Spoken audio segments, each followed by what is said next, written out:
I played an April Fool's prank. Okay. I told all my friends that I'm going to quit and I'm going to start a business on my own. Okay. Now, back then, starting a business, entrepreneurship were not normal. It was absolutely absurd. Today it is unheard. okay. Yeah. Absolutely unheard. Today it's okay. A lot of people are doing it. Mm-hmm. So I got exactly the reaction I wanted. They're like, "Are you crazy? What's wrong with you? Why would you do that? This is all that kind of stuff, right?" And I wanted that reaction for the prank to be a success. Be ready to take some risks.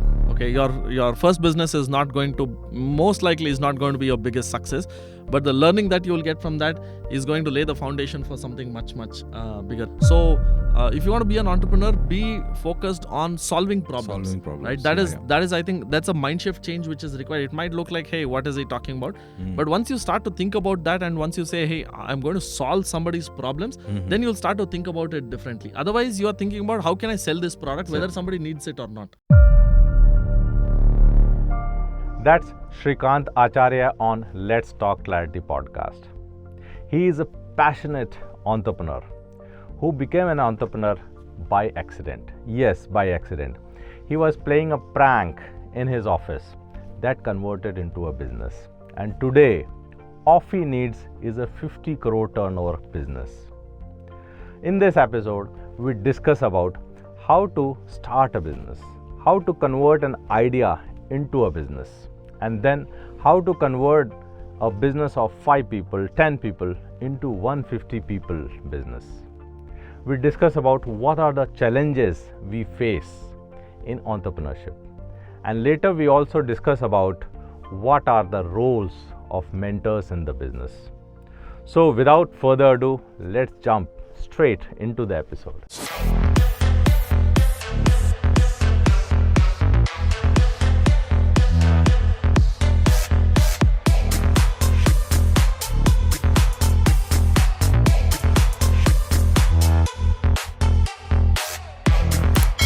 Srikanth, welcome to the show. And we just heard that before this entrepreneur journey, you did a small stint of job in Infosys. Yes. So let's take us back to those days, 2004-5, and what was the trigger point? You left that heavy paid job within a 1 year. So let's discuss about that. Yeah, how I actually turned an entrepreneur is a very funny story. But before we get there, I'll tell you a little bit about my background. I studied engineering, and I come from an entire family of all engineers and doctors, right? So my marks were good in 12th, so I did engineering because that was the obvious thing to do. And then I got campus recruited into Infosys, and I got the job, right? Okay. But I can't say I was a great software engineer or anything like that, but I was not bad. It was okay. So life was going on. But on April 1st, 2005, I played an April Fool's prank. Okay. I told all my friends that I'm going to quit and I'm going to start a business on my own. Okay. Now, back then, starting a business, entrepreneurship were not normal. It was absolutely absurd. Today it is okay. Yeah, absolutely unheard. Today it's okay. A lot of people are doing it. So I got exactly the reaction I wanted. They're like, "Are you crazy? What's wrong with you? Why would you do that? This is all that kind of stuff, right?" And I wanted that reaction for the prank to be a success. So I played on it, and then somewhere somebody asked, "What business are you going to start?" Now, I never imagined that the prank will go so long. I thought somebody is going to say, hey, today is April 1st, so you're playing a prank. But when they asked, I didn't know what to say. And I just blurted out corporate gifts. Okay. I said, I'm going to start a corporate gifting company. Now, the reason I blurted that out is because I think 2 or 3 weeks prior, I got a t-shirt from Infosys with Infosys logo, which I was wearing over the weekend. And one of my friends who's from the garment business, he saw that and he said, hey, whoever got this, it must be a good order. And somewhere in that conversation, the word corporate gift came up. They said corporate gifting is an up and coming industry. That just stayed in my mind. So I just blurted out corporate gifts. And when people started asking, hey, how are you going to start the business? What is this? How are you going to hire? How are you going to recruit? How are you going to find suppliers? I just went on saying whatever came to my mind. The only intention was, how long can this prank go on? Right? On April Fool. Yeah, on April Fool. And by the end of the day, I told everyone I was just kidding. I'm coming back to office tomorrow, don't worry. But then what I realized is, in answering all those questions, a business plan had kind of formed in my head. Oh, wow. And over the next 1 week, I was thinking, hey, I don't have house loans. I'm not married. I don't have so much responsibility, so to say. And I'm not a great software engineer. So if I want to quit and I want to try, this is a good time. Okay. So I put in my papers and I started off. That's how I started my journey as an entrepreneur. Wow. And the first thing that I did when I started off is all my friends were engineers. Right? I told all of them, connect me to your HR manager. tell them I run a corporate gifting company. Everybody connected. Okay. And the HR manager said, this guy is quit Infosys, a software engineering job at Infosys, and he's starting this. He must know something. So they gave me orders. Okay. It was like that. So it was a happy-go-lucky kind of a moment which happened, so to say. Great. So Infosys word has means helped you after the quitting also. Yes, absolutely it has. So let's take this journey forward and discuss about what was the reaction of your parents when you told them that you are going to quit and start your entrepreneur journey. Yeah. So I come from a so to say an orthodox family. Not too many people are business people in my family. And my mom went into a shock. She was like, if you had to do this, then why did you do engineering? You might as well done some business after. So all kinds of reaction. We had some people from my family thought I've gone crazy.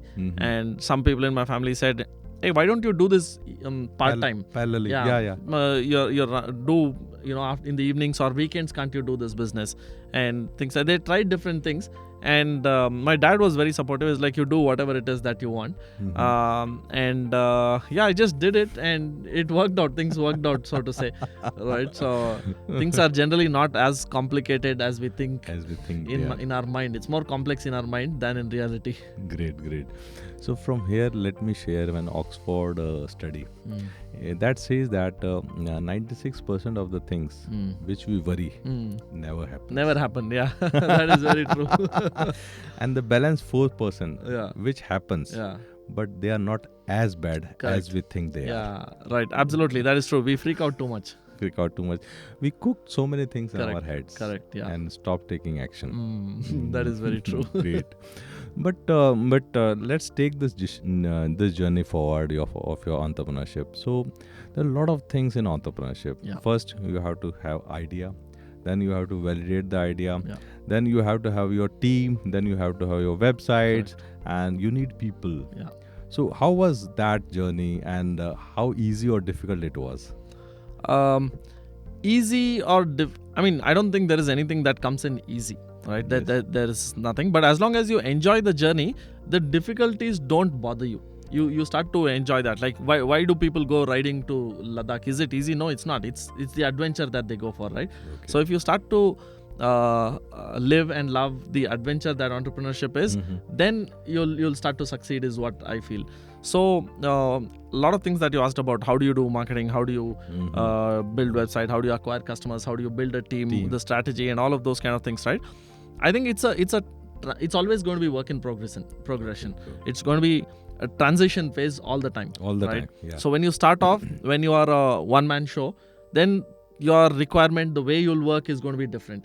Then when you slowly start expanding your customers, your employees, 5 people, 10 people team, then the dynamics that you have with the team is very, very different. It's like a one-to-one relationships. It's you're playing together, you're eating together, you're doing all of that kind of stuff together. Then slowly it grows beyond 10 to 50 people. Once it grows, then you don't know every individual story, what's going on in their house. So the relationship is different, and now delegation becomes more important. Structure becomes more important. Till you are 10 employees or so, it's okay, Jugaad is fine, and on the basis of relationship, that chemistry that you have with each other is what is working.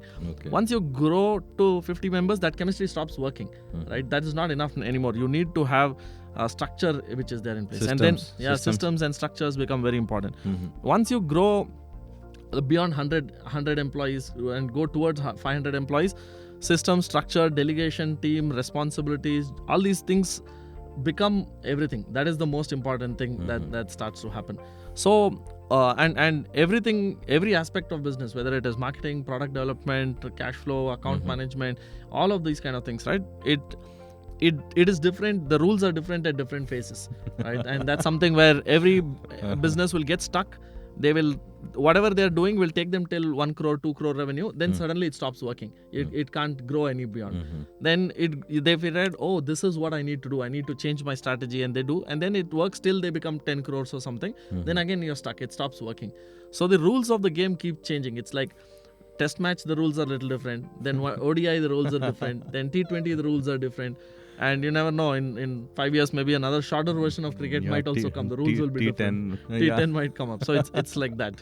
But is there any mentor or is there someone who has helped you in this journey? Yeah, absolutely. I think that's a great question, Rakesh, and I think that is very, very important that you have a mentor. I believe I'm a lifelong learner. I'm a avid learner. I love reading books. I love listening to your podcast. I've listened to quite a few of your podcasts as well. I think you're awesome, and I like listening to taking courses and things like that. And at different phases, I've had different people who are who have mentored me, and till today also I undergo one-to-one coaching with one particular coach by name Vinit Sharma. He does a phenomenal job. There is somebody by name Siddharth Rajshekar from whom I learn. You also know Siddharth Rajshekar, from whom I learn how content curation related to that. This podcast is also his advice. Yeah, his advice, awesome. Then there is somebody by name Rajiv Talreja who I look up to for business strategies. Like that, there are different. There's somebody I have by name Dinakar Murthy who helps us with operational efficiency. So at every phase and every aspect of your life and business, I think it's very, very helpful to have mentors. But a lot of times you don't need to think of mentors as somebody who your father could be a mentor, right? Or somebody who comes to in some occasions maybe there might be a help in your house, that person might turn out. So you can learn from anyone. That's for that you have to have an open mind and have to have a mindset that says, hey, this is interesting, I'm ready to learn. When what I feel is when the student is ready, the master appears. Yeah. So let's take this journey forward and discuss about you have been to this journey from last 18 years. There must be many challenges. Yeah. So if you can share 2 or 3 challenges which made you what you are today. Yeah. So that will be very helpful for my listeners. Sure. You're right. Entrepreneurship is nothing but a lot of ups and downs, and it's about how you can overcome those obstacles and things like that, right? So there's plenty. In 2008, the Lehman Brothers crash, when it happened, the entire market crashed. Right. So how did we survive that? Then in around 2014-15, I made some really bad business decisions which took our business into huge debts. To the tune of 3 crores we went into debt, and almost ended up winding up my business and declaring bankruptcy, then fought back from that. But I think I'd like to share a story of how we transformed during COVID. Because that is recent, everybody understands that. And on 2020, our business turned 15 years. So in February 2020, we took the entire team. At that point of time, we were about 30 or 35 people. We took the entire team to Goa, celebrated our 15th anniversary, and came back with a big goal saying, okay, this year, this is how we're going to do. This is going to be different. So the entire team is charged up.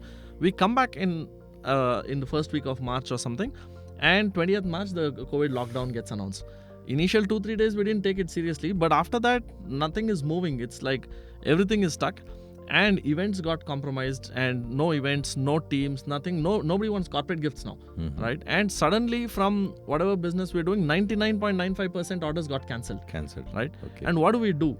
Right? We were totally, we never imagined we'll have to work from home. I mean, this is something which every industry goes through, but everybody in our industry, in the corporate gifting industry, they started shutting shops, they started laying off employees, and they said, okay, we'll see what happens once the COVID is over, then we'll figure out and things like that. But we didn't want to do that. It continued for a long time. It continued for a very long time. We didn't want to do that. And we started running a lot of experiments. One of the experiments which paid off big time is what I realized is my wife was working for Accenture. She now also works for Accenture. My house is very close by to my office. So even though the lockdown is there, we could walk to my office. So she would say, hey, I can't sit at home and work. On sofa, on dining table, it's not comfortable to work. Let's go to your office and let's go sit and work. Now that was a light bulb moment for me, right? There I realized that, okay, if she's having this problem, every professional who is working from home has this problem. Nobody designed their home to have a work from home setup, right? So what we did, I brainstormed very quickly with my team. We reached out to the supplier who supplied chairs to our office. We reached out to the guy who did interiors, asked him, can you do these tables?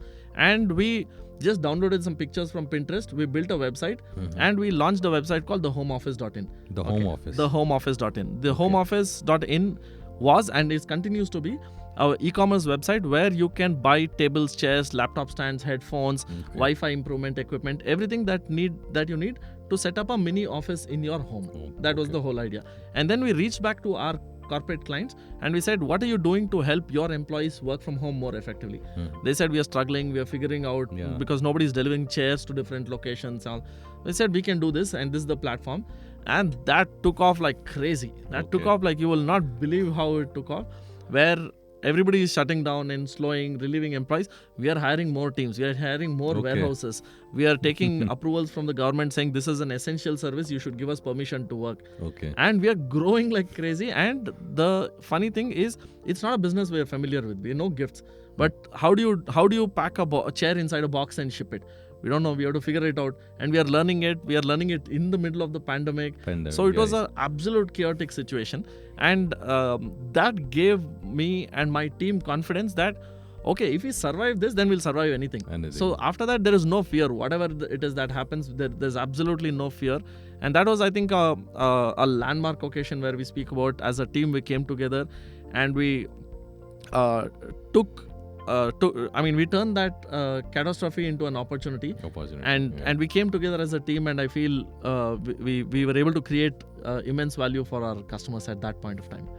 Wow, what an amazing story you had, because that was the time, means in COVID, it was very difficult to even survive. Means to get essential services, it was very difficult. And in those moments, you created one more opportunity and one more business. Correct. So that's you perfectly said. You are a passionate entrepreneur. Yeah, from it I can. That is true. Yeah, easily feel out.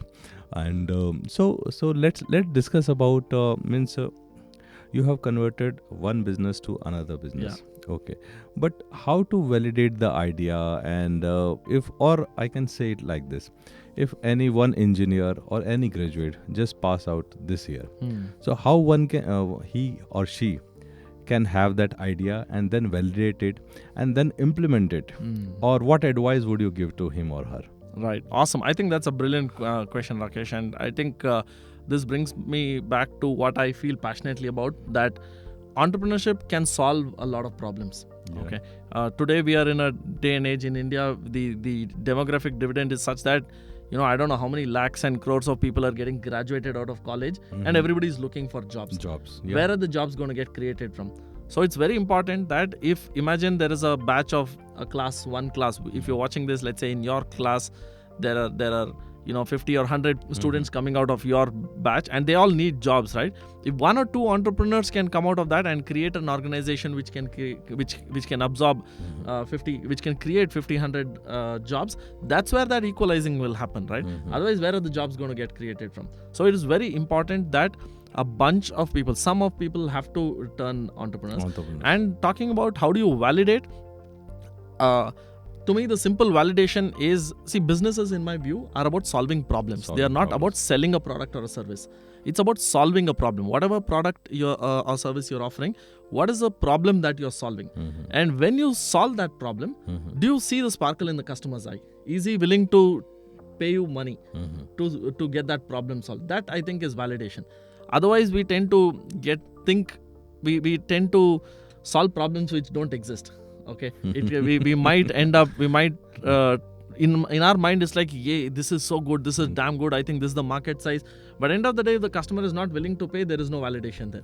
So I think that is the way to validate. And for somebody who's coming out of college or anything, I would say tinker around, right? When you're tinker around. Keep doing different things. Keep trying different things.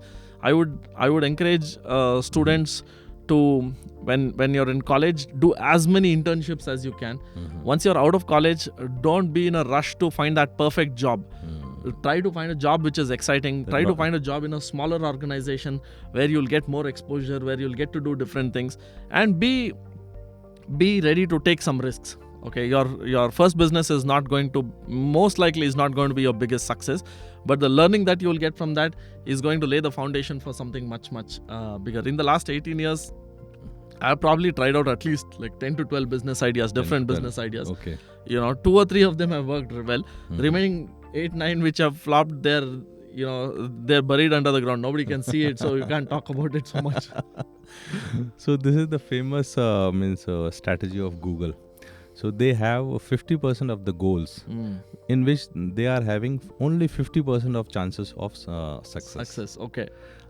So they make these goals like that. You can say that Hangout was there, and lot of projects was there. Which was shelved because those are the project. There was their ambitious project, but they were having a probability of only 50% of the success. Right. But those projects were kept to keep the enthusiasm and the people, the person, everyone busy, and to keep the enthusiasm that your idea is valid. Right. That. Yeah, absolutely. It's very important to know it's kind of nature's law that everything you try won't succeed. Right. But if you don't keep trying, then nothing will succeed anyway. So Srikanth, let's talk about, we have talked about entrepreneurship and how to get the idea, and let's talk about how you are managing everything, because you are running more than 50 crore company. Right. So how you are managing your health, how you are managing your family, and how you are managing the time. And is there any tool you use for this? Yeah, absolutely. My dad says this, a time for everything and everything in that time. Right. Okay. It is easier and simpler said than done, but I think it's very, very important. And when you're really young, you feel I've got a lot of energy, I can, but it's important to find that balance. Everything in the right proportion is more important than burning out. Otherwise you get burnt out. So it's important to identify, and when you speak about time, quantity of time is less important, but quality of time is important. When you're spending time with your family, don't be on the phone and stuff like that, right? Spend quality time, do something fun in that time, do something that will be lasting. When you're with the team, be focused. Like when you're doing meetings, reviews, don't get distracted. Focus on making the most out of every minute that's there. I work out consistently, I play, I go to the gym, I play badminton, I swim when I can, I meditate, and I take a lot of holidays. I consistently every year, I think minimum 40 holidays in a year I go out. So out of 365 days, 10% of my days are holidays, either domestic or international. So that's important for me. And I recharge from that and I come back. And whatever it is that you're doing, giving it your 100% is important. And in my office hours, I everything runs on calendar. If it's not there on my calendar, it won't happen. It's like that. Right. So being structured and being disciplined in that duration, and being in the moment, and giving it your best, whatever it is that you need to do, and creating slots for everything. There's a slot for, okay, we're going to go on a holiday this time, and this is my learning slot. So this 6 hours, I'll block myself out. I will not do anything and focus on learning something. Finish that particular course, take some particular action which needs to be done, finish that book or whatever it is. And if I'm having a client meeting or something, stay completely attentive to that. Stay completely focused to that. That's how you can get the biggest bang for the buck. And very important that you sleep well also. 1/3 of your life is sleep, right? Minimum 7 to 8 hours you have to sleep. We tend to think we can take a shortcut. That shortcut is not taking you in the right direction, my friend. It's going to take you in the wrong direction. So it's important that you create time for everything and try to stick to that time as much as possible. I mean, 90% of the time it's possible. It's just in the mind that you need to make up. First you have to say yourself that it's possible. Yes. Yeah. And also just share a little bit about when you started the entrepreneur journey, that 4-5 years. Yeah. How was that? Means at that point of time, how you are able to manage that time, the focus, the time. Means if you can share some tips also. Right. So I feel, as far as I can remember, it was great fun. It was amazing fun. There was the entrepreneurial journey from the day. I was really lucky in that sense. Okay, I won't say that it's easy for everyone, but I think a bunch of things worked out really, really well for me. One, I started off and I didn't have anything to lose. Right, there was nobody depending on me, and even if it failed, there was no problem with that. But it didn't fail, and my strategy was pretty straightforward. Right, everybody I knew, I said, connect me to your HR manager. And that meeting, I still remember those meetings. When they wouldn't ask show me your products, or they wouldn't look at, they'd say, you are a software engineer at Infosys. He told me that you are a software engineer, you quit. Why? But why did you quit? No, I wanted to do. Are you crazy? What are your parents telling? So the meetings were in that direction. And at the end of the meeting, like, okay, fine, I'll give you the order, you do what. So we got lucky in that sense, right? But you have to take advantage of whatever you have, right? Instead of trying to, I could have deviated and said, let's talk about this, right? But I'm like, okay, that is what is working, let it work. So I think the first 4-5 years was the greatest fun which we had. We made a lot of money, and lot of we grew very fast. In the first year itself, I remember we did something like 60 lakhs revenue, which was big back then. And like in no time we reached out to the team expanded to like 12-15 people, and that was phenomenal. All my friends are still software engineers, and they're asking me, hey, how are you doing this? And I was like a hero back then. So I had a great time. And about focus at that point of time, I don't know if there was focus. I was just having a lot of fun. It was fun. The passion was there. Passion was there. The energy, that young blood, you got a lot of energy. That energy was working. It was like I can't remember at that point of time. I think the first 3-4 years it was honeymoon period. Everything that we were trying was working, right? After that, once you big a little big, and then fear starts to creep in. Then mistake starts to happen. When you're just, it's like playing a game the first 3-4 years. It's like that. It's okay if you lose also. Correct. Great. So thank you, Srikanth, for sharing these anecdotes, small anecdotes, which is very useful for young graduate or young engineer who has just passed out.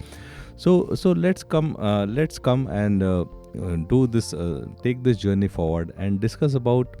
So how you're getting the new knowledge or new courses, or are you reading, are you listening to podcasts, or whom do you listen on YouTube? So how you're getting the contents? Right. Yeah. Like I said, I'm an ardent learner. I'm always learning. That's a trait which I've had for a long time. I used to always love reading books and reading case studies where I could, and now it's become very easy to learn. The only thing you need is the will to learn. There's YouTube, there is Spotify, there are plenty of courses.